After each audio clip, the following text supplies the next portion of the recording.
Praise the lord. मसीह यीशु में आप सबकी सलामती हो। जैसा कि कलाम मुक़द्दस याकूब की किताब उसका 1 बाब उसकी 6 आयत में लिखा है, मगर ईमान से मांगो और कुछ शक ना करो, क्योंकि शक करने वाला समंदर की लहर की मानद होता है, जो हवा से बहती और उछलती है। हालेलुया।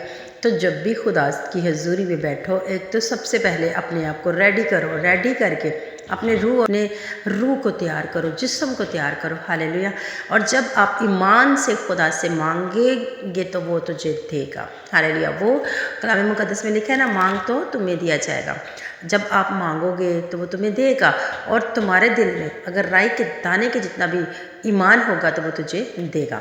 अगर तुम्हारे दिल में शक हुआ तो तुझे नहीं मिलेगा, क्योंकि शक करने वाला समंदर की लहर की मानद होता है, जो हवा से बहती और उछलती है। क्योंकि लहर की मानद मतलब कि जब वो पानी ज़्यादा समंदर में हो जाता है, लहरें उठती हैं फिर बैठ जाती हैं ज़मीन पे। हालेलुया। तो इसका मतलब है कि वो इंसान समंदर की लहरों की मानद होता है। लेकिन हमें समंदर की लहर की मानद नहीं बनना, हमें अपने खुदावंद यीशु मसीह को मांगना है। खुदावंद यीशु मसीह की मानद बनना है। खुदावंद यीशु मसीह को फॉलो कीजिए। आज दुनिया पे जितने लोग हैं जो सांसें ले रहे हैं, जिंदा हैं, जिंदा की दुनिया पे, तो वो एक्टरों को फॉलो करते हैं, लेकिन हमें खुदावंद यीशु मसीह को फॉलो करना है। हालेलुया। क्या कहते हैं? मगर ईमान से मांगे और कुछ शक ना करे, क्योंकि शक करने वाला समंदर की लहर की मानद होता है। Praise the Lord. हालेलुया। जो कुछ मांगोगे मिलेगा, लेकिन ईमान से मांगो, प्यार मोहब्बत से।